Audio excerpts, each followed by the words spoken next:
히브리서 12장 1절로 2절 보니까 이러므로 우리에게 구름같이 둘러싼 허다한 증인들이 있으니 모든 무거운 것과 얽매이기 쉬운 죄를 벗어버리고 인내로써 우리 앞에 다한 경주를 경주하며 믿음의 주요 또 온전케 하시는 이인 예수를 바라보자 그랬습니다. 우리가 어디를 향해서 경주하고 있냐면 아까 처음에 말하는 것처럼 우리에게 주신 성경의 목적 그대로 예수님께서 다시 오셔가지고 이 세상을 완전히 심판하시고 악한 세상, 악한 모든 것들을 심판하시고 악을 심판하시고 이 땅 가운데 이루실 그 아름다운 나라를 우리가 목적하고 경주하며 오늘도 나아가고 있습니다. 그래서 구름같이 둘러싼 허다한 증인들이 있으니 모든 무거운 것과 얽매이기 쉬운 죄를 벗어버리고 우리가 경주할 때 마라톤 선수들이나 또 예를 들어 자전거 경기만 봐도요. 자전거 경기만 봐도 단거리 달리는 선수들은 몸이 막 우락부락하고 몸이 굉장히 크거든요. 근데 장거리 예를 들어 24시간 동안 주행하는 그런 경기하는 자전거 경기가 있습니다. 그런 선수들 몸에 보면 아주 얄쌍해요. 아주 얄쌍해서 저 사람이 운동선수라고 생각이 들 만큼 얄쌍합니다. 그게 우리에게 또 뭔 교훈을 주고 있냐면 우리가 경주할 때 무거워서는 안 됩니다. 우리에게 있는 모든 무거운 죄들과 얽매이고 있는 모든 것들을 벗어 던지고 단거리가 아니라 우리는 장거리 경주를 지금 하고 있는 겁니다. 알맞게 우리의 삶이 그에 맞게 우리가 살아가야만 그 나라에 들어갈 수 있습니다. 빨간 글씨만 다시 한번 읽어볼까요? 믿음의 주로 또 온전케 하시는 이인 예수를 바라보자. 아멘. 우리 예수님께서는 온전케 하시는 분입니다. 우리의 몸도요, 또 우리의 환경도요, 우리의 가정도요, 우리의 인격도 온전케 하실 분은 오직 한 분 예수님밖에 없다는 것을 우리가 신앙하고 오늘도 나아가고 있습니다. 사도행전 3장 21절 같이 읽어볼까요? 하나님이 영원전부터 거룩한 선지자의 탁하여 말씀하시사 만유를 회복하실 때까지는 하늘이 마땅히 그를 놔두리라. 우리 예수님은 회복하러 오신 분입니다. 성경을 주신 목적, 에덴을 회복하기 위해서 성경을 주셨다 그랬잖아요. 성경이 오직 한 분 누구를 가리키십니까? 우리의 신앙의 대상이 되신 예수님 한 분만을 가리킵니다. 우리 여호와 세일교회가 오직 누구만을 자랑합니까? 예수님만을 자랑합니다. 오직 예수님만을 자랑하는 그런 교회입니다. 신앙의 종로가 있습니다. 구약시대에는 오신 예수님을 기다려야 됐고요. 예수님 오신 다음엔 그럼 오신 예수님을 잘 신앙하고 편지서와 복음서를 통해서 예수님께서 하신 말씀 잘 들어드리면 됐잖아요. 그럼 마지막 때는 또 다시 오실 예수님을 예수님께서 부탁하신 예언의 말씀, 선지서와 계시록을 통해서 우리가 신앙하고 나아갈 수 있는 겁니다. 그래서 우리 예수님께서는 회복하러 오실 분인데, 그래서 오늘 설교의 제목이 뭐냐면 같이 한번 읽어볼까요? 크게. 세상과 우리는 완전하게 변할 거야. 아멘. 세상과 우리는 완전하게 변합니다. 아멘.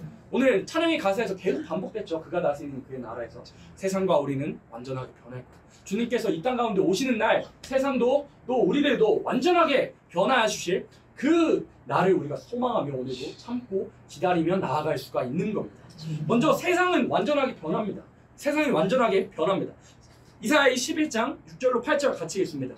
그때 그가 어린 양과 함께 거하며 표범이 어린 염소와 함께 누우며 송아지와 어린 사자와 살찐 짐승이 함께 있어 어린아이에게 끌리며 암소와 곰이 함께 먹으며 그것들의 새끼가 함께 엎드리며 사자가 소처럼 풀을 먹을 것이며 젖먹는 아이가 독사의 구멍에서 장난하며 젖된 어린아이가 독사의 배에 손을 넣을 것이라. 따로 계획하진 않았지만 저번 성회부터 목사님께서 하신 그 설교 그대로 또 바톤 터치해서 또 하고 있는데 35장 말씀을 못 읽고 마치셨는데 앞으로 35장도 볼 겁니다. 아름다운 새 시대, 우리가 바라는 그 나라에 들어가면 이리가 어린 양과 함께 거하며 표범이 어린 염소와 함께 누우며 송아지와 어린 사자와 살찐 짐승이 함께 있는다 그랬습니다. 왜 맹수들이 그렇게 무서운 모습으로 변하게 됐을까요? 사람이 범죄함으로 하나님께서는 사람을 저주하지 아니하시고 땅을 저주하시고 이 땅을 저주하셨습니다. 당신의 형상대로 만드신 존귀한 사람을 저주하지 아니하시고 이 땅을 저주하셨습니다. 그래서 우리 죄 때문에 짐승들도 그렇게 무서운 모습으로 우리 사람을 해할 수 있는 그런 모습으로 변하는 겁니다. 사람이 모든 주권을 잃어버렸습니다. 원래 사람은 동물이 다스릴 수 있는 그런 영장이었습니다. 아담이 지혜로웠어요. 아담이 지혜로워서 모든 동물과 식물의 이름이 다 지어졌다고 했습니다. 그래서 저는 우스갯소리지만 제가 학창시절 때는 공부 성적이 잘 좋지 않으면 이건 아담이 범죄해서 모든 주권을 잃어버려가지고 내 성적이 좋지 않은 거야. 우스갯소리로 장난으로 그런 생각을 해보기도 했습니다. 그래서 사람이 진짜로 범죄해가지고 모든 주권도 이 지식도 잃어버렸습니다. 모든 주권을 다 잃어버리고 사자도 또 이리도 호랑이도 원래는 사람을 해할 수 있는 그런 존재가 아니고 사람의 다스림을 받고 지배를 받았던 너 이리 와 사자 이리 와 하면은 이리 와야 됐던 그런 모습들이 사람이 범죄함으로 모든 주권을 잃어버렸던 겁니다. 근데 하나님께서 변하게 해주신다고 땅을 변하게 해주신다고 약속을 해주셨습니다. 다음 장 또 넘어가 볼까요? 이사야 35장 아까 못 읽었던 구절 1절로 2절 같이 읽어봅니다. 광야와 메마른 땅이 기뻐하며 사막이 백합화같이 피어 즐거워하며 무성하게 피어 기쁜 노래로 즐거워하며 레바논의 영광과 갈멜과 사론의 아름다움을 볼 것이라. 그것들이 여호와의 영광 곧 우리 하나님의 아름다움을 보리라. 이 세상도 탄식하고 있다고 했습니다. 이 세상이 저주받은 그 일 때문에 로마서 8장에 보니까 탄식하고 만물들도 이 땅이 변해주시기를 또 예수님 다시 오셔서 심판하시고 아름답게 변화하게 해주실 것을 만물들도 고대하고 기다린다고 로마서 8장에서는 말씀했습니다.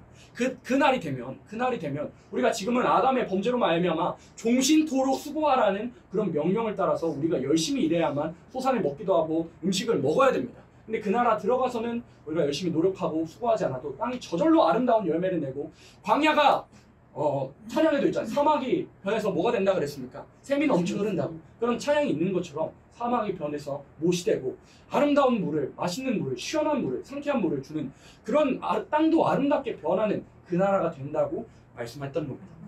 이사야 35장 5절로 7절도 같이 읽어보겠습니다.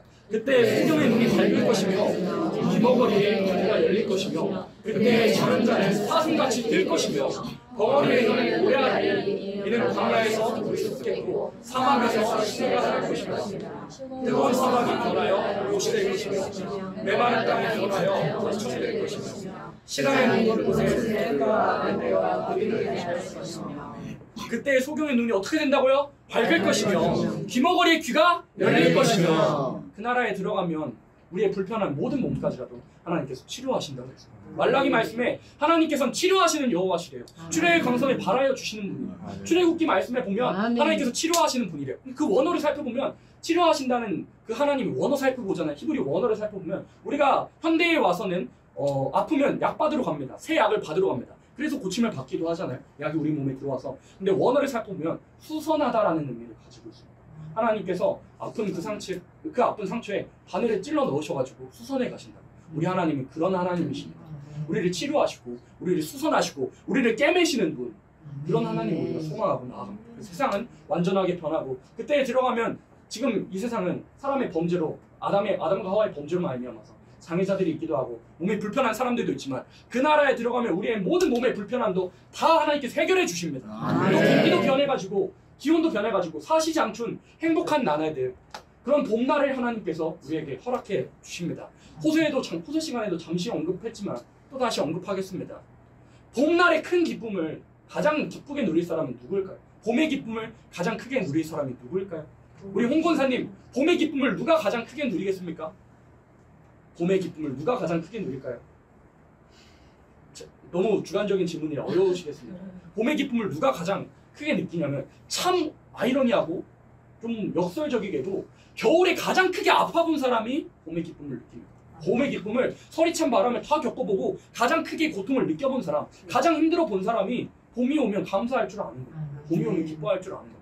그래서 오늘이란 삶 속에서 내가 겪는 고통들, 육체의 고통들, 여러 환경의 고통들, 여러 고난들, 우리가 원망하지 않아도 될 이유는 내 고통이 많으면 많을수록 예수님께서 나의 눈물을 닦아주실 것이고 내 고통이 크면 클수록 새시대에 들어가서 아름다운 예수님께서 이 땅 가운데 오셔가지고 이루실 그 아름다운 나라에서 고통이 많으면 많을수록 겪은 고난들이 많으면 많을수록 더 기뻐할 수 있더라 이겁니다. 그래서 역설적으로 사도 바울이 빌립보 교인들을 향해서 이렇게 말했습니다. 자기 자신은 옥에 갇혀 있거든요. 쇠사슬에 묶여 있거든요. 목에 착고가 채워져 있는데 상식적으로 그러면 밖에 있는 사람들에게 위로할 처지가 아니잖아요. 근데 밖에 있는 교인들에게, 매여 있지 않는 교인들에게 2번 기뻐하라고 말합니다. 항상 기뻐하라고. 다시 말하노니 주 안에서 항상 기뻐하라고. 역설적이게도 고난받은 사람이 주 안에서 기쁨을 누릴 수 있었던 겁니다. 그래서 오늘이란 삶 속에서도 우리도 마음의 천국을 이룰 수 있습니다. 고난 중에 하나님 바라볼 때, 우리는 오직 하나님 의지할 때 기쁨을 누릴 수가 있는 겁니다. 근데 우리가 고난 없잖아요. 솔직히 하나님 의지 안 합니다. 잠언 30장 말씀에 보잖아요. 아굴이 평생 이런 잠언을 남겼습니다.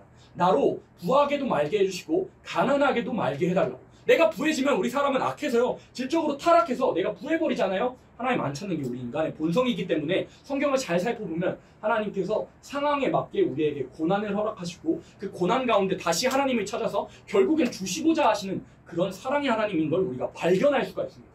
그래서 오늘의 삶 속에서 우리가 전혀 낙심할 이유가 없는 것, 이 땅이 이렇게 된 모습, 또 혹 내 소득이, 또 내 몸이, 또 모든 여러 가지의 상황들이, 신앙의 모든 상태들이 내가 힘든 상황에 있더라도 우리가 낙심하지 말 것은, 전혀 낙심하지 말 것은, 갈라디아서 말씀에 이렇게 말합니다. 우리가 선을 행하되 낙심하지 말지니 피곤하지 아니하면 때가 이르매 거두리라. 우리가 피곤하지 않고 감사하며 오늘이나 삶 속에서 그럼에도 감사하며 나아간다면 하나님께서 아름다운 나라를 허락하시기 때문에 우리가 감사하며 나아갈 수가 있는 겁니다. 요엘서 3장 18절에도 그날의 산들이 단 포도주를 떨어뜨릴 것이며 작은 산들이 젖을 흘릴 것이며 유다 모든 시내가 물을 흘릴 것이요 여호와의 전에서 샘이 흘러나와서 씻은 골짜기에 되리라. 아까 루안이랑 호소 끝나고 나서 잠깐 신앙적인 얘기를 만화책 보면서 나눴는데요. 루안이가 그 나라 들어가면 콜라 못 먹냐고 물어봅니다. 콜라는 못 먹지만 여기 성경에 보면 그날의 산들이 단 포도주를 떨어뜨릴 것이며 작은 산들이 젖을 흘릴 것이며 유다 모든 시내가 물을 흘릴 것이며, 지금 우리가 먹고 있는 모든 음료보다 더 맛있는 음료를 주기 때문에 우리 루안이 걱정 안 해도 됩니다. 그 나라 가기까지 루안이는 콜라를 미리 쟁여둘 거라고, 미리 다 먹어놓을 거라고 했지만 그럴 필요가 없습니다. 그 나라 들어가면 더 맛있는 음료가 있기 때문에, 여기 요엘서 3장 18절에 있기 때문에 걱정할 필요가 없습니다. 또 루안이랑 얘기를 나눴는데요. 그 나라 들어가면 치킨이랑 갈비찜 어떻게 됩니까?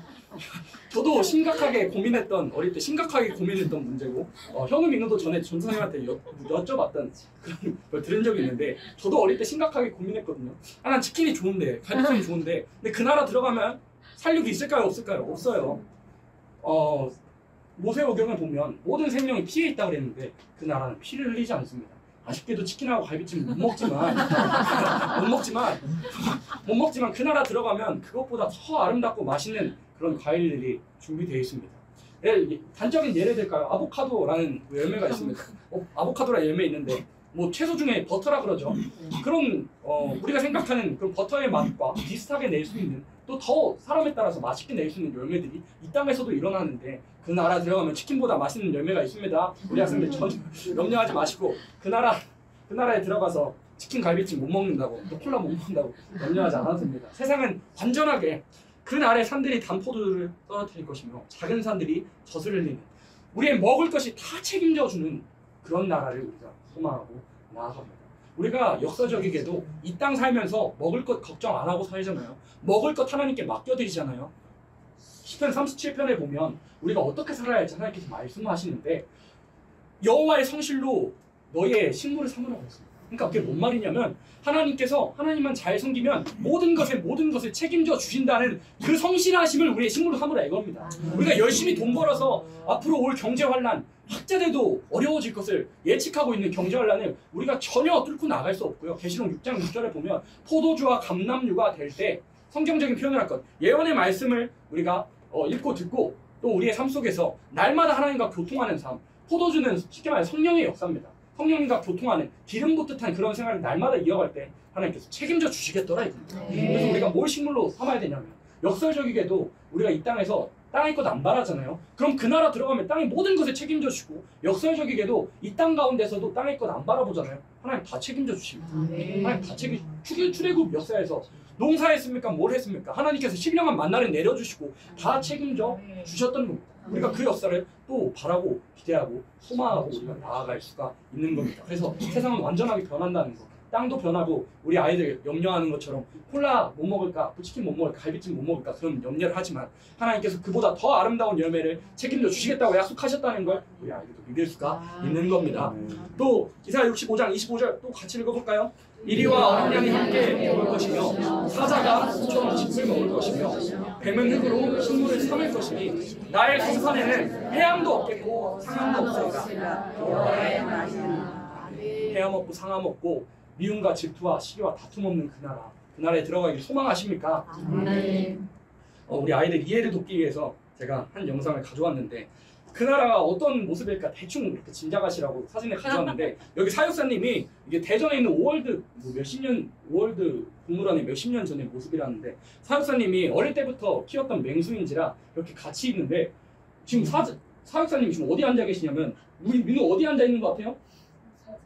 사자 위에 앉아 계세요. 사자가 의자가 돼주고 있는 그런 모습을 이 세상에서도 어릴 때부터 맹수 키면 이런 모습으로 되는데 그 나라에 들어가면 확실히 하나님께서 그렇게 해주시겠죠? 우리 민우 의자는 사자 의자를 하나님께서 선물해 주실 것 같아요? 우리 민우 의자, 현 의자는 사자 의자를 하나님께서 선물해 주실 겁니다. 이 영상도 보면은 참 신기해요. 가볍게 몸을 풀고 자, 우리 학생들이 이렇게 연습에 불과했다. 호랑이 본격적인 경기 시작. 같이 놀다 해. 시작과 동시에 공을 차지하기 위해 온몸을 던지는 호랑이들. 사육사의 공격에 이어지는 철통 같은 수비. 이런 나라를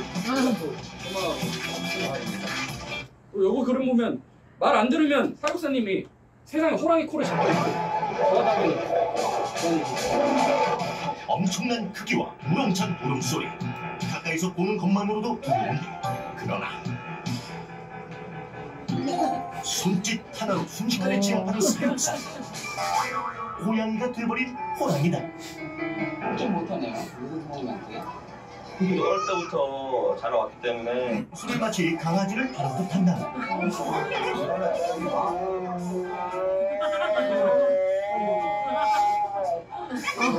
방법이 웃기죠?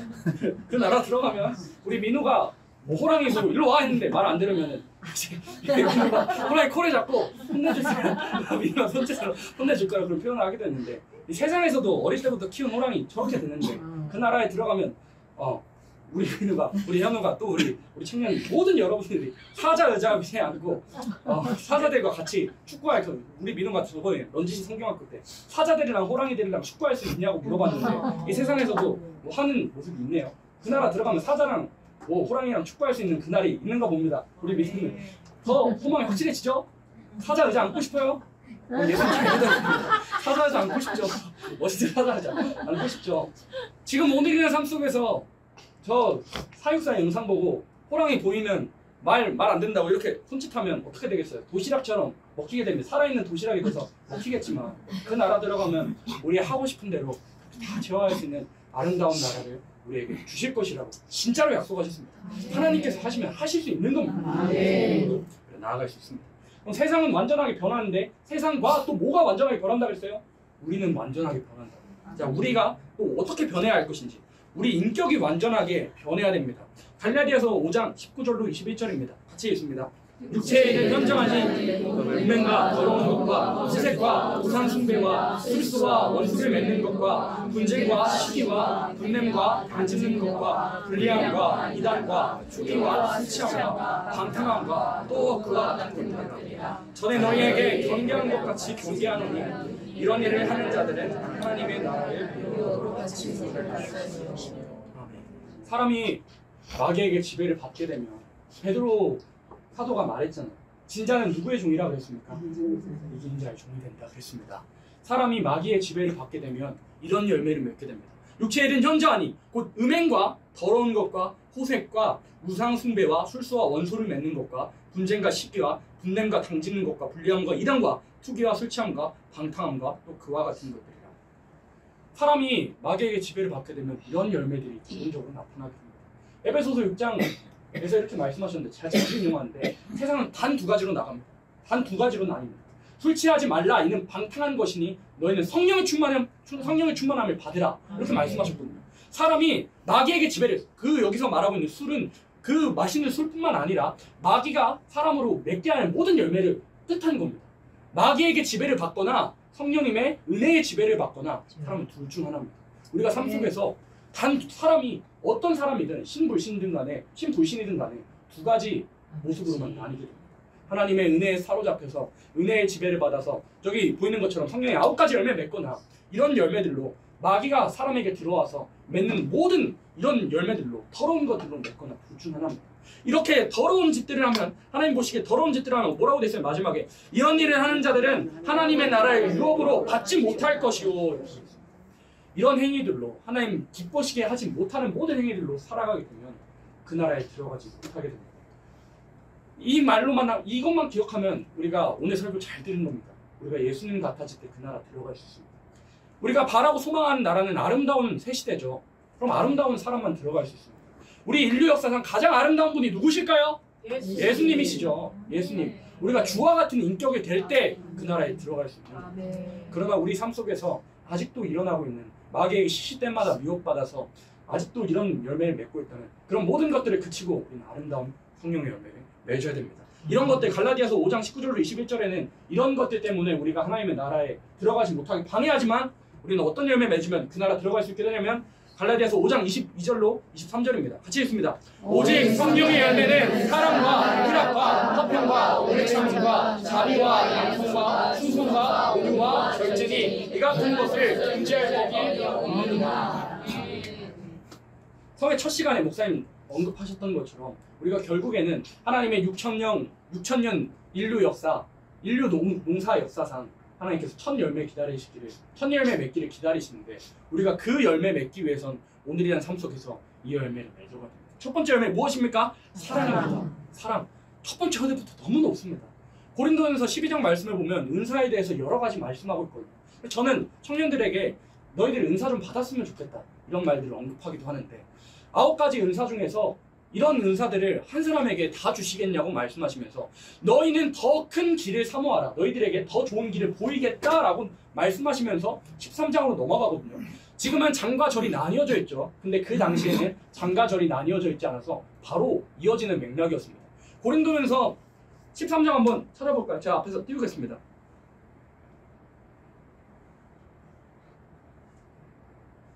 고린도전서 12장부터 한번 12장 마지막 절 같이 앞에 보셔도 좋고요. 찾으셔도 좋습니다. 고린도전서 12장 31절 같이 읽도록 하겠습니다. 너희는 더 큰 은사를 사모하라. 내가 또한 제일 좋은 길을 너희에게 보이리라. 넘어가면 뭐예요? 사랑에 대해서 말씀하십니다. 우리가 가장 크게 받아야 될, 우리가 가장 사모해야 할 은사가 뭐냐면 사랑의 은사입니다. 사랑의 은사. 여러 가지 은사, 뭐 예언도 사모하라 그랬지만 우리가 사랑의 은사를 좀 받아야 됩니다. 그리스도의 사랑으로 넘치는 교회와 개인과 교단과 각 가정이 돼야 됩니다. 첫 열매부터 사랑이에요. 기독교에 있어서 사랑이라는 것은 마치 자동차로 치면 심장과 같은 엔진 같은 겁니다. 기독교에 있어서 사랑 없으면. 그래서 에베소 교회에게 단 한 가지 책망한 게 뭐였습니까? 너 처음 사랑 잃어버렸다. 넌 내 이름 부를 때마다 그렇게 울고 불고 난리도 아니었던 그런 너의 모습이 사람의 눈만 봐도 아, 저 사람은 내가 살려야 할 사람인데 아, 내가 물불 가리지 않고 하나님 위해서 살겠습니다 하는 그런 눈빛들이 다 차갑게 변해버린 모습을 하나님께서 책망하셨고 우리의 기독교에 있어서 가장 큰 원동력은 사랑인데 사랑은 은사라는 겁니다. 고린도전서 12장 말씀을 보니까 다 은사에 대한 얘기거든요. 교회에 관한 얘기와 은사에 관한 그런 질서에 관한 얘기를 하시면서 제일 좋은 것을 말씀하셨는데 그게 13장으로 넘어와서 사랑이다. 우리가 받아야 할 제일 사모해야 할 은사가 뭐라고요? 사랑입니다. 사랑에 대해서 말씀하셨습니다. 4절로 7절 같이 읽도록 하겠습니다. 사랑은 오래 참고 사랑은 온유하며 후기하는 자가 되지 아니하며 사랑은 자랑하지 아니하며 교만하지 아니하며 불의에 행치 아니하며 자기 이익을 추구치 아니하며 흉내지 아니하며 악한 것을 생각지 아니하며 불의를 기뻐하지 아니하며 진리와 함께 기뻐하고 모든 것을 참으며 모든 것을 믿으며 모든 것을 바라며 모든 것을 견디느니라. 이 사랑은 우리 인간이 아직까지는 이런 모습을 한 사람도 보여주지 못했지만 우리 예수님께서 이런 모습 보여주셨습니다. 사랑의 핵심이 쉽게 말해서 이거 너무 길잖아요. 이것만 기억하시면 됩니다. 불의를 따라합니다. 불의를 미워하는 것, 진리를 기뻐하는 것, 그게 사랑의 핵심입니다. 그게 불의 미워하는 게 사랑의 핵심이에요. 우리 하나님께서 아버지 하나님께서 여호와 하나님께서 우리 아들을 왜 하나님 당신이 하나밖에 없는 그 아들을 왜 죽이셨습니까? 죄가 그렇게 미우셔서 죄가 너무나도 미우셔서 아들을 죽여주셨단 말입니다. 아버지 하나님의 그 사랑은 죄를 미워하셨던 그 사랑이었던 겁니다. 그 사랑을 우리가 받았다면 또 우리가 사랑의 은사를 사모한다면 우리들의 모습도 죄를 미워야 되고 불의를 미워야 되고 세상을 미워하는 것이 정상입니다. 그리고 진리로만 기뻐하는 것 그게 사랑의 모습이라고 했습니다. 13절 말씀도 같이 읽어볼까요? 그런즉 믿음, 소망, 사랑 이 세 가지는 항상 있을 것인데 그 중에 제일이 사랑이라. 근데 왜 그 중에 제일이 사랑일까요? 이런 생각 해보신 적 있어요? 믿음, 소망, 사랑 중에 제일은 사랑이라 했는데 왜 그 중에 제일은 사랑일까? 이런 생각 해보신 적 있습니까? 왜 그 중에 제일이 사랑일까요? 12절 보면 해답이 나와 있습니다. 12절 보고 한번 대답해 보실 분 있나요? 우리 청년들도 12절 보시고 왜 그 중에 제일 사랑일까? 한번 대답해 보실 분 있습니까? 어려우세요? 12절 말씀 같이 읽어볼까요? 우리가 이제는 거울로 보는 것 같이 희미하나 그때에는 얼굴과 얼굴에 대하여 볼 것이요 이제는 내가 부분적으로 아나 그때에는 주께서 나를 아실 것 같이 내가 분명히 아니라. 사도 바울이 로마서 말씀에 사도 바울이 보이지 않는 것을 바란다 그랬어요. 보이는 것을 누가 바라냐고 사도 바울이 물어봤죠. 근데 여기 말씀에 얼굴과 얼굴에 대하여 볼 것이요. 우리가 그 나라 들어가면 믿음도 소망도 보이지 않으니까 보이지 않는 거니까 믿음과 소망이 필요한 거 아니겠어요? 근데 하나님을 이제는 예수님을 얼굴과 얼굴에 대하여 볼 것이고 예수님의 손을 잡을 수도 있고 안겨볼 수도 있고 예수님의 음성을 진짜 들을 수 있는데 믿음과 소망이 필요하겠어요? 그 나라 들어가서는 믿음과 소망은 자연스럽게 없어지는 겁니다. 근데 여러분들을 대속하기 위해서 하나님께서 단 하나밖에 없는 그 아들을 내어주신 사랑은 천국에 가서도 잊혀지지가 않는 겁니다. 영원한 겁니다. 그래서 믿음과 소망과 사랑 중에 그 중에 제일은 사랑이라고 말씀하신 겁니다. 그래서 모든 9가지 은사보다 더 큰 사랑을 더 큰 것을 사모하라. 더 좋은 길을 내게 보이리라 말씀하시면서 사랑이 은사라고 말씀하셨습니다. 우리에게 정말 필요한 사랑의 열매 우리가 맺어가기를 원합니다. 그 다음 열매는 뭐냐면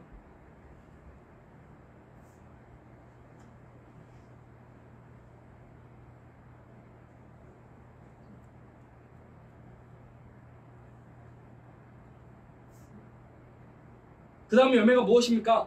희락입니다. 희락 쉽게 말해서 뭡니까? 기쁨입니다. 우리가 기뻐하는 것 하나님께서는 우리가 기뻐하는 것을 하나님 원하십니다. 시편 말씀에 이런 말씀 나오죠. 너희는 여호와를 기뻐하라. 그리하면 너의 모든 소원을 이뤄주시리라. 여호와 하나님 기뻐하잖아요. 우리의 모든 소원까지라도 이뤄주시는 겁니다. 근데 이 기쁨이 어떤 상황에 따라서 있는 것이 아닙니다. 데살로니가전서에 항상 기뻐하라고 했습니다. 무시로 기뻐하라. 때 나누지 말고 항상 기뻐하라 그랬습니다.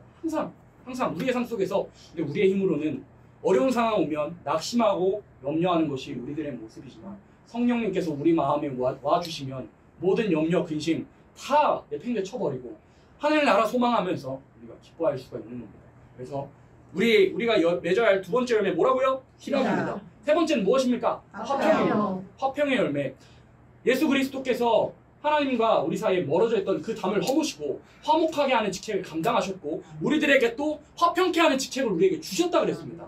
우리는 화평케 하는 직책. 우리가 어디든지 가면은 사이가 안 좋았던 사람도 우리가 가면은 사이들이 좋아지고 우리가 가는 곳곳마다 그리스도의 향기로서 믿는 자들에게나 믿지 않는 자들에게나 너희는 그리스도의 향기라 그랬습니다.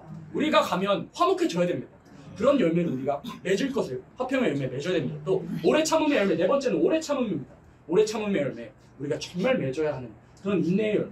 잠깐 참는 것은 쉽습니다. 잠깐 참으면 그 기한이 정해져 있다면 우리가 참을 수 있겠죠. 근데 성경에서는 그 참아야 할 기간을 정해두시진 않았습니다. 그래서 주기철 목사님 이런 말씀하셨습니다. 잠깐의 고난은 누구나 견디기 쉬운데 장기간의 고난을 견딜 힘이 내게 없으니 장기간의 고난을 견딜 힘을 내게 달라고 그런 기도를 하시기도 했습니다. 우리의 기도가 그런 기도가 돼야겠죠. 장기간의 고난 언제가 끝일지는 모르지만 그건 하나님만 아시니 우리가 그 장기간의 고난 속에서 오래 참음으로 하나님 나라 보면서 참을 수 있는 힘을 달라고 하나님께 간구해야 하는 겁니다. 또 두 번째는 그 사랑과 희락과 화평, 오래 참은 답이 무엇입니까? 자비입니다. 자비하신 하나님, 자비하신 예수님. 예수님께서 이 땅 가운데 오셨을 때 얼마나 자비하셨습니까? 어제 목사님 잠깐 언급하셨지만 가늠하다 현장에 그 잡힌 여인이 하늘을 바라봤겠어요? 땅을 바라봤겠어요? 곧 죽을 건데 땅만 바라보고 이렇게 주저앉아 있는 그런 모습을 보시고 예수님께서 시험하려 했던 유대인들에게 아무 말씀 아니하시고 그 시선에 맞춰서 바닥에 사랑을 새겨주셨습니다. 죄 없는 자가 먼저 돌로 치라고. 사마리아 여인에게도 인격을 아껴주시는 모습을 보여주셨습니다. 예수님이 이 땅 가운데 처음 초림주로 오셨을 때 뭘 부르러 오셨다 그랬습니까? 죄인을 부르러 오시는 모습. 죄인을 회유하시는 모습으로 사랑과 용서의 하나님, 자비의 하나님으로 보여주셨습니다. 우리가 그것에 닮아서 자비의 열매를 또 맺어야 됩니다. 그 다음 열매 무엇입니까? 양선. 사도 바울의 마지막 유언이 사도행전 20장 말씀에 보면 나와 있거든요. 사도행전 20장 말씀에 자기 달려갈 길을 마치려 하면은 나의 생명을 조금 더 조금 더 귀한 것으로 여기지 않는다고 말하면서 마지막으로 어떤 말 하고 맞췄냐면 마지막으로 어떤 말 하고 작별했냐면 빠빠이 했냐면 어떤 말씀으로 빠빠이 했냐면 따라합니다. 주 예수께서 친히 말씀하신 바 주는 것이 받는 것보다 귀하다는 것을 알아야 할지니라. 그 말씀하고 유언 끝났습니다. 그 말하고 마치고 서로 얼싸안고 기도하고 보냈습니다. 전승했습니다. 주는 것이 받는 것보다 귀하다는 것을 복되다는 것을 너희가 기억해라. 예수님께서 친히 말씀하신 바 주는 것이 받는 것보다 귀하다는 것, 복되다는 걸 너희가 기억해라. 쉽게 말하면 두 글자로 주면 뭡니까? 양선입니다. 양선 좀 베풀고 살라고 그렇게 유언하고 사도 바울은 갔습니다. 그게 오늘날까지 우리에게 사명으로 남겨져 있는 거예요. 양선. 히브리서 말씀에 보잖아요. 오직 선함과 나눠주기를 좋아하라. 오직 선함과 나눠주는 것은 하나님께서 제사로 여겨버리신대요. 나눠주는 것 하나님께서 제사로 여겨버리신다니까요. 우리의 삶 속에서 예배를 기뻐하시는 하나님 앞에 하나님께서 내가 가난한 사람들에게 내 도움이 필요한 사람들에게 또 영적으로 육적으로 나눠주는 사람에게 제사로 여겨버리시고 하나님께서 축복하신다는 거예요. 그래서 우리가 양선의 삶을 감당해야 됩니다. 공산주의가 왜 나오게 됐냐면요. 양선의 삶을 감당하지 못해서 그럽니다. 물론 하나님의 계획과 경륜 아래 나왔지만 만약에 교회가 양선의 사명 잘 감당했잖아요. 가난한 사람들 사도행전 2장의 모습처럼 나눠주고 베풀었잖아요. 공산주의는 아마 나오지 않았을 겁니다. 공산주의가 왜 나왔느냐? 나왔느냐? 교회가 양선의 사명 제대로 감당 안 해서 나눠주는 일, 가난한 사람들 보면 도와주는 그런 일을 그 사명, 사도 바울이 그 마지막 유언을 지키지 못해서 오늘날 공산주의가 나오게 된 겁니다. 물론 하나님의 계획과 경륜 아래 이루어진 일이지만 그래서 우리가 양선의 열매 또 맺어야 됩니다. 다음 열매 무엇입니까? 충성의 열매. 충성에는 세 가지가 있습니다. 작은 일에 충성하라 그랬고요. 맡은 자들에게 바라는 것은 뭐라 그랬습니까? 충성이라 그랬습니다. 그리고 우리 예수님 뭐 하도록 충성하라 그랬습니까? 죽도록 충성. 작은 일에 또한 우리의 맡은 일에 죽도록 충성하게 되면 뭘 준다 그랬어요? 생명의 면류관을 내게 준다 그랬습니다. 사도 바울은 그 면류관을 향해서 달려갔다 그랬습니다. 디모데후서 말씀을 보면 나를 위하여 예비한 그 면류관을 이제는 받을 때가 됐다고 그렇게 말하기도 했습니다. 근데 또 다른 바울이 말했던 말을 한번 주목해서 우리가 생각해 보잖아요. 운동장에 다른 박질 하는 사람이 있는데 법대로 경기하지 아니하면 면류관 얻지 못한다 그랬습니다. 그러니까 마라톤에서도 그 법과 규정대로 경기하지 않으면 상 못 얻잖아요. 그걸 사도 바울도 동일하게 말했습니다. 우리의 삶 가운데서 우리의 하나님께서 맡겨주신 그 법대로 충성하라는 그 법대로 살지 않으면 우리가 면류관 못 얻는 겁니다. 그래서 우리가 해야 할 것 충성의 열매를 맺어야 된다. 그 다음 무슨 열매입니까? 온유. 온유하면 누가 생각나십니까? 예수님 생각나시죠. 따뜻하고 부드러우신 그런 일이요. 우리들을 향해서 늘 용서해주고 자비하게 오늘이란 삶 속에서도 용서해주시는 그런 예수님. 베드로가 예수님에게 물어봅니다. 아 예수님, 형제가 나한테 잘못하면 7번 용서해줄까요? 이렇게 물어보는데 예수님께서 뭐라고 답변하셨을까요? 몇 번이에요? 490번이죠. 우리가 하기 조금 힘든 그런 숫자입니다. 근데 7번도 사실 베드로가 한 게 짧은 게 아니었어요. 적은 게 아니었습니다. 예를 들어 지한이가 루안이한테 루안아 휴지 좀 갖다 줘 했는데 루안이가 못 듣고 태블릿? 이렇게 말하면 지한이가 처음에 봐줄 수도 있어요. 2-3번 반복되면 아니 휴지 좀 갖다 달라니까 하고 화를 내겠죠. 또 우리들의 모습이기도 합니다. 우리는 말도 7번 제대로 못하는데 용서를 490번 할 수가 있을까요? 그거 말씀하신 그 숫자는 예수님께서 우리에게 해주신 그런 용서를 뜻하는 겁니다. 쉽게 생각하면 490번 우리가 하루에 490번 같은 사람에게 용서해 줄 수 있어요?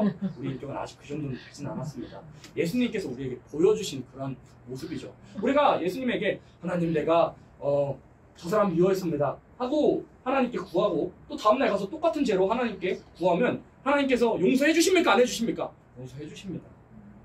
예수님께서 십자가에 그 흘리신 피로 우리의 모든 과거와 현재와 미래의 죄들은 십자가 그 뒤로 예수님의 부활하시고 박차신 그 빈무덤 안으로 모두 우리의 죄는 맡겨졌습니다. 그래서 하나님께서 어떻게 대답하시냐? 하나님께서는 전지전능하시지만 스스로 무지의 영역에 들어가십니다. 이게 무슨 말이냐면 하나님께서 전지전능하셔서 우리의 죄 짓는 걸 다 아시는데 이사야 1장 말씀에 보면 우리의 죄가 주홍같이 진홍같이 붉을지라도 하나님께 나아가서 죄를 회개하기만 하면 어떻게 말씀하셨어요? 흰눈같이 양털같이 변케 하시겠다. 우리가 우리의 죄를 마치 모르시는 것처럼 용서해 주시고 안아주신다고 그렇게 자비하신 온유하신 그런 예수님의 모습을 우리가 또 알고 있고 오늘이라는 삶 속에서도 우리가 회개하며 나아갑니다. 우리가 회개하면 사람의 마음이 저는 5만 번을 주장하고 또 목사님은 12만 번을 그렇게 말씀하시기도 했지만 사람의 모든 바뀌는 마음 속에서 몇 번이나 죄를 짓겠어요. 형제를 미워하기만 해도 살인죄, 여인을 보고 음욕을 품기만 해도 가늠하는 죄에 해당이 되는데 예레미야 말씀에 보잖아요. 예레미야 말씀에 세상 어떤 것보다 부패한 게 뭐라 그랬어요? 가슴 한번 쳐봅니다. 내 마음이 가장 부패했습니다. 내 마음이 가장 부패했습니다. 여러분 자신들이 너무나도 잘 알잖아요. 사람들이 나를 칭찬하더라도 내 마음 깊은 곳에서는 분노하기도 하고 저 사람 왜 저래? 하는 그런 생각을 하기도 하는 그런 우리의 부패한 마음. 그러나 예수님께는 나아가기만 하면 온유하게 우리를 안아주시고 용서해 주시는 사랑을 우리가 받았으니까 우리도 오늘 열매 맺어야겠습니다. 또 그 다음 절제의 열매. 절제의 열매. 정말 중요한데요. 주인공은 세상에서 처음에 등장합니까? 마지막에 등장합니까? 마지막에 등장하죠. 절제 열매가 가장 중요한 겁니다. 사랑이 자동차에 뭐에 해당한다 했어요? 엔진. 그럼 절제는 뭐에 해당하냐면 브레이크에 해당합니다. 브레이크. 자동차가요 우리에게 이로움을 주죠. 자동차가 우리를 수송해주는 이동해주는 이로움을 줍니다. 근데 막 엔진이 너무 좋아가지고 막 590마력 막 1000마력 되고 속도가 한 400km 나가도 브레이크가 고장나면 그게 더 이상 이로운 걸까요? 이롭지 않습니다. 사람을 죽이는 무기만 되지 더 이상 이롭지 못하더라 이겁니다. 사랑으로 시작한 기독교 자동차의 엔진격이 되는 사랑이 아무리 넘치는 그런 사람이라도 절제하지 못하고 브레이크 밟지 못하면 남에게 상처나 줄 수도 있고 남에게 좋지 못한 그런 기억들을 선물해 줄 수 있거라 이겁니다. 그래서 믿음의 공동체 안에서 정말 중요한 게 뭐냐면 절제의 열매입니다. 자동차로 치면 브레이크 같은 겁니다. 자동차에서 브레이크가 제일 중요하잖아요. 안정장치가 제일 중요하잖아요. 아무리 빨리 달리면 뭐합니까? 아무리 남보다 빨리 달리고 아무리 남보다 실력이 뛰어나면 뭐합니까? 다른 차보다 실력이 뛰어나고 더 비싸면 뭐합니까? 브레이크 안 밟혀지면 성능이 뛰어나지 못한 차보다 더 이상 뛰어난 차가 아니잖아요. 그와 같이 믿음의 공동체 생활 안에서도 우리가 절제하지 못하고 내 마음대로 한다면 우리는 더 이상 은혜로운 그런 사람이 아니라는 거예요. 그래서 우리의 모든 모습들 중에서 9가지 열매가 모두 중요하지만 특별히 절제 열매 우리가 맺어나가는 우리들이 되어야겠습니다. 그리고 이 모든 것은 우리를 어떤 인격을 이루게 하냐면 빌립보서 2장 5절 같이 읽습니다. 너희 안에 이 마음을 품으라 곧 그리스도 예수의 마음이니. 여기 그림 귀엽죠? 이 그림이 뭐냐면 여자분이 예수님 닮겠다고 이렇게 수염을 피고 있는 겁니다. 우리도 예수님 닮아가는 외적인 모습이 아니라 내적인 모습으로 닮아가야겠죠. 그럼 귀엽게 한번 해볼까? 수비 그리는 모션 한번 해볼까? 예수님 닮고 싶어요. 예수님 닮고 싶어요. 예수님 닮고 싶으시죠? 그러면 예수님 닮으려면 형의 9가지 열매 맺어내야 되고 우리 안에 그리스도 예수의 마음을 품어야 됩니다. 이 밑구절로 내려가면 그리스도 예수의 마음이 어떤 마음이었냐면 그는 하나님 본체시나 하나님과 동등됨을 취할 것으로 여기지 아니하시고 자기 자신을 비워 종의 형상을 입어가지고 죽기까지 충성하셨다 그랬습니다. 우리도 그와 같이 형제 자매들을 대하여서 또 이 세상에 대하여서 우리가 생명 살리기로 목적하고 내 생명을 형제 살리기 위해 남 살리기 위해서 바쳐주는 그러한 사람이 될 때 예수님과 같은 마음, 예수님과 같은 그러한 인격을 이룰 수가 있는 겁니다. 그래서 첫 번째는 세상이 변한다 그랬습니다. 또 두 번째 뭐가 변해야 돼요? 우리 인격이 변해야 되는 겁니다. 세상과 우리는 완전하게 변해야 되는데 세상도 변할 것이고 그 변한 나라에 들어가려면 우리 사람도 아름다워야 되잖아요. 우리가 아름다워져야 그 나라에 들어갈 수 있습니다. 또 그 다음에 우리 가정도 완전하게 변할 수 있는 겁니다. 시편 144편 12절 말씀 같이 읽습니다. 우리 아들들은 어리다가 장성한 나무 같으며 우리 딸들은 궁전의 시정대로 아름답게 다듬은 모퉁이 돌과 우리가 오늘날에는 우리의 자녀들이 아직 예수님을 모르는 그런 자녀들이 있을 수도 있고 이 아름다운 세일의 진리를 아직까지는 반대하고 들어오지 못한 자녀들이 있을 수도 있습니다만 그 나라 들어가면 우리의 걱정과는 다르게 우리의 모든 가족들을 사랑하는 모든 생명들, 기도하는 모든 생명들을 그 나라에 같이 들어가게 해주실 것을 믿습니까? 네. 들어가게 해주실 것을 우리가 굳게 믿고 나아가는 겁니다. 성경에서는 분명히 자녀의 축복을 말씀을 해주셨습니다. 자녀의 축복을 분명히 말씀하셨습니다. 이사야 49장 20절 보면요. 고난 중에 낳은 자녀가 후일에 내게 말하기를 이곳이 좁으니 넓혀서 우리에게 거처하게 하리라고 그렇게 말씀하시기도 했고요. 아브라함에게 내 씨가 하늘의 별, 바다의 모래같이 많으리라고 세계적인 언약을 자녀의 축복을 분명히 주시겠다고 약속을 했습니다. 하나님께서 우리 인생들에게 명령하신 명령이 무엇이었나요? 천지를 창조하시고 명령하신 것. 3가지 명령이 있습니다. 생육하고 번성하고 충만하라 그랬습니다. 생육, 번성, 충만이 인생에게 있어서 주신 중차대한 명령이잖아요.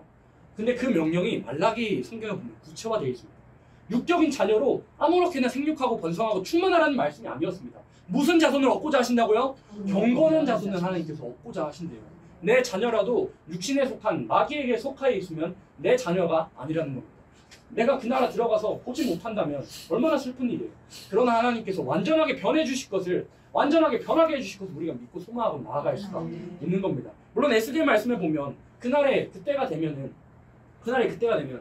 욥과 같은 사람도, 다니엘과 같은 사람도 겨우 자기 자신만 구원하리라고 말씀하셨지만, 그래서 오늘이란 삶 속에서 치열하게 가정에서 전투가 일어나야 됩니다. 아니 세상에 왜 가정에서 전투가 일어나요?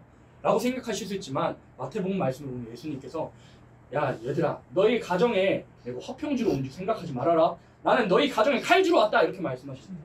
가정에 칼을, 세상에 가정에 검을 주러 오셨대요. 예수님 온유하신 분이 세상을 어떻게 싸우라는 말씀을, 이런 생각을 하실 수도 있지만, 우리의 사랑의 핵심이 뭐라 그랬어요? 불의를 기뻐하지 않는 것. 자신에게도 적용이 되지만 우리 가정에도 적용이 되는 것. 내 가정에 하나님을 제대로 섬기지 않는, 또 하나님을 기쁘시게 하지 못하는 그런 존재가 있다면, 그런 내 자녀의 모습, 또 부모의 모습, 또 내 동생의 모습, 형의 모습, 누나의 모습이 있다면, 죄는 바이러스 같은 형질을 띠고 있습니다. 죄는 바이러스 같아서 전염성이 바이러스보다 더 빠릅니다. 하나님과 멀어진 사람과 내가 교통하잖아요. 내 영은 무조건 타격받습니다. 그래서 예수님께서 싸우라는 겁니다. 에베소서 6장 말씀에 보면 우리의 싸움은 혈과 육에 대한 것이 아니오, 뭐라고 했습니까? 악한 영들에게 대합니다. 우리가 말씀의 검으로 찔러 주어진 내 자녀에게, 당장은 아프더라도, 당장은 내가 십자가 지어야 할지라도, 그 모든 고난과 어려움들을 감내하면서 내 자녀가 그 나라에 들어가기를 소망하면서 우리는 말씀의 칼을 꺼내게 될 때 우리가 그 나라에 들어갈 수가, 가족과 함께 손잡고 그 나라에 들어갈 수가 있는 겁니다. 이사야 23장 4절에 시돈에 대해서 경고하셨습니다. 먹고 사는 빵 문제를 그렇게 근심하고 먹고 사는 빵 문제만 매몰되었던 시돈에 대해서 하나님께서 경고하실 때, 그 현실에 갇혀가지고, 당장 눈에 보이는 현실에 갇혀가지고 자녀 교육, 다음 세대 교육을 하지 못한 것에 대해서 하나님께서 강하게 책망하실 겁니다. 우리가 다음 세대 교육을 그렇게 열심히 해야 됩니다. 다음 세대 교육. 시편 110편에 새벽 이슬 같은 주의 청년이 나오기 전에 기성세대들이 헌신이 필요하다고 했습니다. 기성세대들이 헌신이 필요하다고 했어요. 이제는 엘리야가 엘리사를 세우듯이, 모세가 여호수아를 세우듯이 정말 다음 세대들을 길러내는데 전력을 해야 되기 때문에, 사도 바울도 말했거든요. 흠이 없고 순전한 자녀들을 길러내기 위해서, 어그러지고 거스리는 세대들 가운데서 우리 자녀들이, 또 우리의 영적이고 육적인 자녀들이 흠이 없고 순전한 자녀들이 될 때 우리의 자랑이 된다고 했어요. 그리스도의 날에 나로 자랑할 것이 있게 하라 그랬잖아요.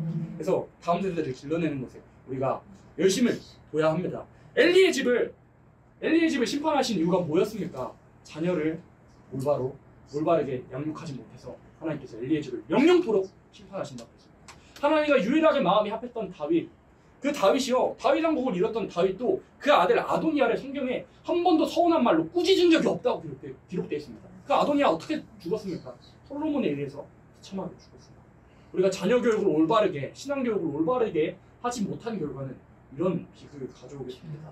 우리가 다음 세대를 양육할 때, 비록 세상에서는 세상 사람들 보기에 문벌 좋지 못한다 할지라도, 세상 사람들 보기에 잘나지 못한다 할지라도, 우리의 자녀들만큼은 성공을 가르쳐서는 안 됩니다.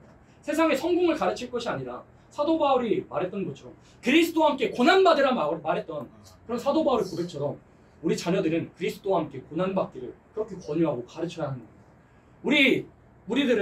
우리 신앙인들은 이미 예수님 만나면 성공한 인생입니다. 당장 내가 죽어도 어디로 갑니까? 하나님 아버지의 품으로 갑니다. 우리 이미 성공한 사람들이에요. 아무리 재벌가고, 아무리 삼성가 그룹이라 할지라도, 천억 부자, 천조 부자라 할지라도, 예수님 없으면 어디로 가요? 지옥으로 갑니다. 전도서에는 모든 것이 헛되다고 몇 번 말해, 5번이나 말할 정도로 솔로몬이 그렇게 부귀영화를 누리고 세상에 하루 식사에 소가 10마리나 들어간 그런 식사를 먹었던 그런 솔로몬이 하나님 떠나보니까 모든 것이 헛되다는 걸 깨달았던 솔로몬이 그렇게 허사가를 부르면서 떠났거든요. 이 세상 떠났거든요. 그래서 예수 안에 있는 인생은 이미 성공한 것이라는 것을 자녀들에게 가르치고, 세상의 성공, 세상의 헛된 것을 쫓지 않을 것을 가르치고, 하나님의 영광만을 위해서 고난받을 것을 우리가 가르쳐야 됩니다. 그렇게 되면 우리가 어떻게 되느냐? 우리 가정이 완전하게 변해서 그 나라 들어갈 때 함께 손잡고 영광을 가지고 상급을 각자 일한다로 상급을 가지고 들어갈 수 있는 소망이 우리에게는 있는 겁니다. 그래서 우리 가정도 완전하게 변할 수 있다는 것, 초달에 참아하지 못하는 부모는 그 자식을 사랑치 아니함이라고 그랬거든요. 우리가 때로는 자녀들이 우리의 영적인 자녀, 육적인 자녀들이 내 꾸지람에 아플 수는 있지만 하나님께서 치료하시는 하나님이라고 그랬어요. 치료하시는 하나님. 그 원어상의 의미가 뭐라 그랬죠? 꿰매는 거였어요. 꿰매는 건데 의사가 수술해야 되는데 칼 안 대면은 수술할 수 있겠습니까? 자녀를 사랑하는데 아니 세상에 내 자녀한테 칼 된다고요? 어떻게 그럴 수가 있어요? 하면서 의사 선생님 반대할 사람들이 있겠습니까? 그와 같이 영적인 것도 동일한 이치입니다. 자녀를 살리기 위해서는 말씀의 칼을 갖다 대야 됩니다. 당장은 데려갈 수도 있고 당장은 듣기 싫을 수도 있고 어떠한 모습들로 마귀가 대적할 수는 있습니다만 치열하게 피 흘리기까지 싸우라 그랬습니다. 우리 가정 안에서도 그런 것들이 일어날 때 마귀를 몰아내고 마귀가 피 터지게 싸우면 그 끝의 결과가 어떻게 되냐면 나만 새 시대에 들어가면 얼마나 외롭겠어요. 그러나 나의 가족 모두 또 내가 사랑하고 기도하는 모든 생명들이 내가 피 터지게 싸움으로 인해서 그 나라에 들어갈 때 완전하게 변할 수 있는 것을 우리가 오늘도 바라고 소망하며 나아갑니다. 또 우리 몸도 완전하게 변할 것을 우리가 소망하고 있습니다. 요한복음 11장 25절로 26절 같이 있습니다. 예수께서 가라사대 나는 부활이요 생명이니 나를 믿는 자는 죽어도 살겠고 무릇 살아서 나를 믿는 자는 영원히 죽지 아니하리니 이것을 네가 믿느냐? 아멘. 26절 다시 한번 읽어봅니다. 무릇 살아서 나를 믿는 자는 영원히 죽지 아니하리니 이것을 네가 믿느냐? 아멘. 나사로의 집에 가셨을 때 나사로의 죽음을 슬퍼하시면서 예수님 말씀하셨습니다. 예수께서 가라사대 나는 부활이요 생명이니 나를 믿는 자는 죽어도 살겠고 무릇 살아서 나를 믿는 자는 영원히 죽지 아니하리니 이것을 네가 믿느냐 그랬습니다. 물론 히브리서 말씀에 사람이 한 번 죽는 것은 정해두신 것이라고 말씀하셨습니다.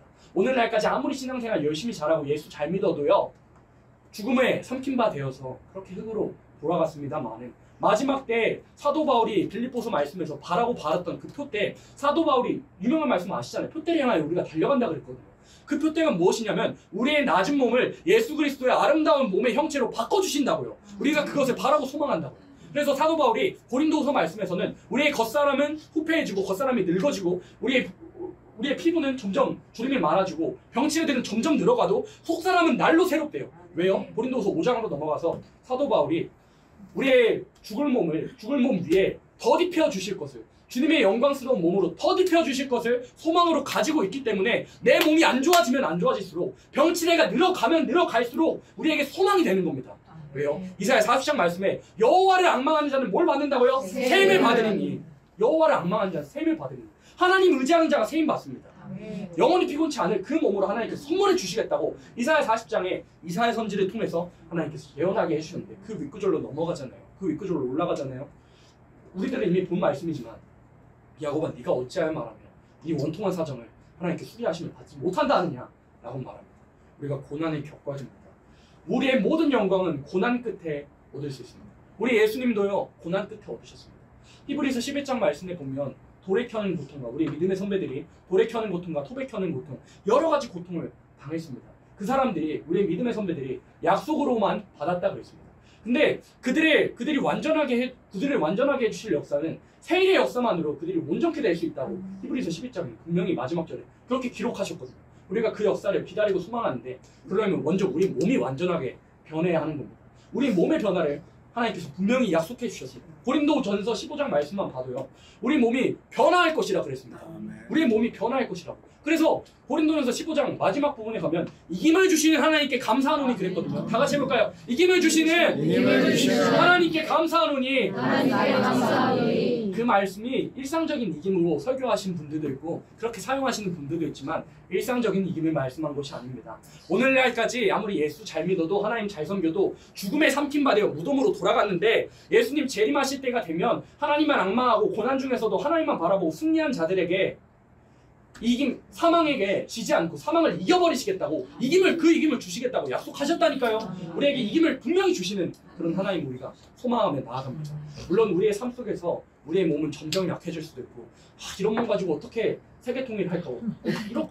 어떻게 이런 몸 가지고 당장 목사님 표현하시는데 2m도 점프를 못하는데 어떻게 세계통일을 내 몸도 통일을 못하는데 어떻게 세계를 통일할까? 어떻게 교회를 통일할까? 이런 생각을 하시지만 따라합니다. 사람으로서 할 수 없는 그것을 하나님은 하시니라. 하나님은 능력이 많으시잖아요. 사람으로서 할 수 없는 그 성령님께서 하게 하신다니까요. 성령님께서 우리를 고치실 수 있는 분. 우리는 죄 지을 수밖에 없는 죄 지을 가능성밖에 없는 인간이지만 우리 사람들 작심삼일 말하잖아요. 우리의 힘으로는 작심삼일이지만 하나님께서는 죄의 생각도 안 나게 해주실 분, 우리 인격도 고쳐주실 분, 또한 우리의 죽을 몸도 변화하게 해주실 그런 분이라니까요. 우리가 소망하고 나아갈 수가 있는 겁니다. 그래서 우리의 상황이 어려워져서 고난을 받으면 받을수록 우리는 하나님 더 의지하게 되죠. 느헤미야가 이렇게 말했습니다. 여호와를 의지하는 것이 너희의 힘이니라. 우리의 힘, 세임 받는 비결, 힘든 상황 속에서 내가 잘못해서 받는 그런 고난이 아니라 주를 위해서, 예수님 때문에 사도 바울이 그랬죠.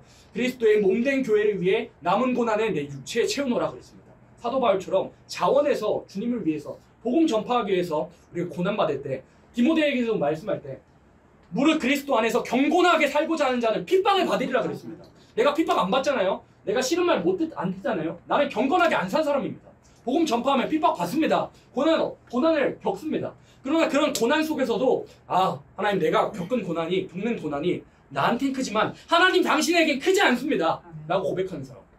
고난보다 하나님 당신이 크십니다. 내게 이 고난은 너무 크지만 내게 이 아픔은 내게 이 육체의 아픔은 너무나도 크게 느껴지지만 하나님 당신에겐 아무것도 아닙니다.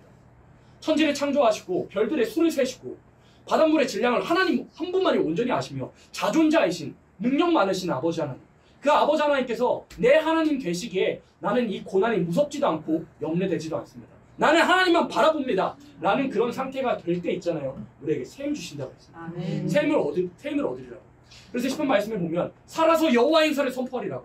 우리의 죽을 몸이 죽어지지 않고 무덤에 들어가지 않고 완전하게 변해서 살아서 여호와 행사를 선포하게 되리라고 그렇게 말씀했던 겁니다. 그래서 우리 몸이 완전하게 변하기 위해서는 베드로 사도도 그렇게 말했죠. 베드로 사도도 우리가 본성이 있고 감성이 있고 이성이 있고 또 뭐가 있겠습니까? 영성이 있고 그 다음이 뭐예요? 신성이 있다고 했습니다. 우리가 어느까지 자라날 수 있냐면 베드로 사도가 말했습니다. 신성에까지 나아갈 수 있는데 우리가 신이 된다 그런 말이 아니고 예수 그리스도의 아름다운 그 형체를 우리에게 입혀주신다 그 의미로 말씀한 겁니다. 신의 성품에까지 우리를 참여케 하시리라. 우리에게 그런 소망의 말씀 주시니 얼마나 감사합니까?